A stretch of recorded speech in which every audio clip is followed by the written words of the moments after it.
Semua orang pernah diremehkan. Tapi hanya sedikit yang bertahan cukup lama untuk membuat dunia menoleh. Ini adalah kisah tentang seorang anak magang yang dianggap tidak akan jadi apa-apa. Sampai suatu malam, tawa mengubah segalanya. Heru bukan laki-laki yang mudah diingat. Ia datang, bekerja, lalu menghilang di antara tumpukan kertas dan suara printer. Di kantor, banyak yang melihatnya sebatas anak magang cupu yang tidak akan bertahan lama. Komentar-komentar ringan yang terdengar seperti bercanda, tapi tetap menusuk di tempat yang sama. Sementara itu, Melly, karyawan tetap 1 tahun lebih tua, tidak ikut menertawakan, tapi juga tidak berhenti atau membela. Ia hanya memperhatikan, lalu kembali ke spreadsheet-nya. Ia menganggap Heru kurang kompeten, tapi tidak jahat.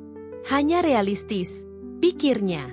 Tidak ada yang tahu bahwa setiap pulang kerja, Heru menghabiskan waktunya bukan di kasur, tapi di panggung kecil di sudut kafe. Ia belajar menahan grogi, belajar kapan harus jeda, dan belajar menerima kalau tidak ada yang tertawa. Mimpinya sederhana, menjadi stand-up komedian. Tidak untuk terkenal, tidak untuk kaya. Ia hanya ingin membuat orang tertawa, dan merasa bahwa dirinya layak didengar.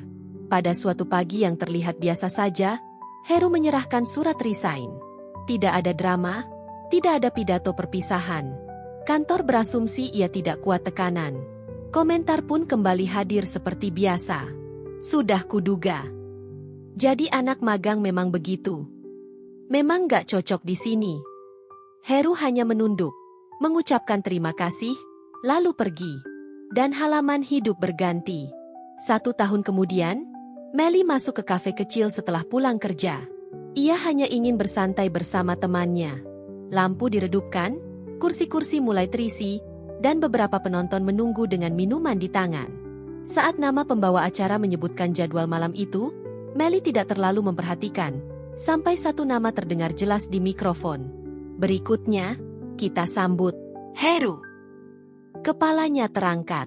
Itu nama yang familiar. Dan ketika panggung tersorot, benar, di sana, di bawah lampu kuning, berdiri Heru dengan hoodie sederhana dan senyum kecil yang dulu tidak pernah ia lihat. Tidak ada rasa takut di wajah itu. Justru ada sesuatu yang lebih matang dan lebih ringan.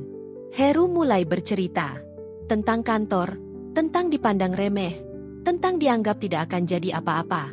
Tapi semuanya dibungkus sebagai humor, bukan sebagai keluhan.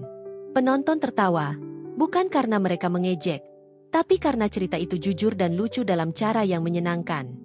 Melly terdiam, tidak tahu harus merasa kagum, bersalah, atau sekadar terkejut.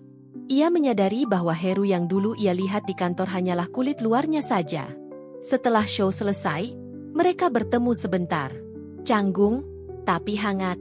Tidak banyak yang dibicarakan, tapi cukup untuk menyisakan rasa penasaran. Pertemuan kedua bukan kebetulan.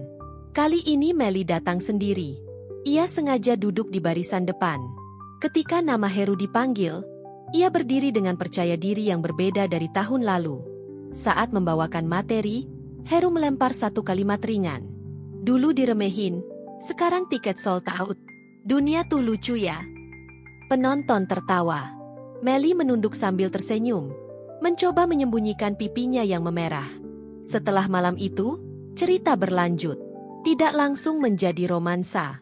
Tidak ada adegan dramatis. Tidak ada pengakuan cinta tergesa-gesa. Hanya dua manusia yang, pelan-pelan, saling mengenal lebih jauh. Heru tetap tampil di kafe kecil itu, dan Melly datang setiap beberapa minggu sekali. Kadang mereka mengobrol di luar kafe ditemani lampu motor. Kadang hanya duduk, menghabiskan minuman tanpa terburu-buru. Semua terasa seperti angin malam yang hangat, tidak heboh, tapi menenangkan. Suatu malam saat kafe hampir tutup, Heru duduk di belakang gedung sambil memainkan tutup botol plastik.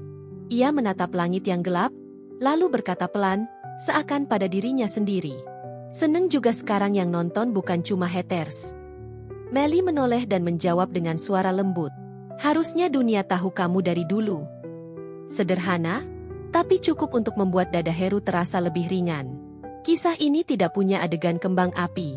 Tidak ada pelukan dramatis atau tepuk tangan penonton. Hanya dua hati yang bertemu pada waktu yang tepat. Setelah satu dari mereka berhasil menemukan dirinya dulu. Karena terkadang, Kemenangan terbesar bukanlah saat semua orang meminta tanda tangan, tapi saat seseorang yang kita hormati bilang, "Aku melihatmu." Dan cinta yang tumbuh pelan-pelan memang jarang terlihat dari jauh.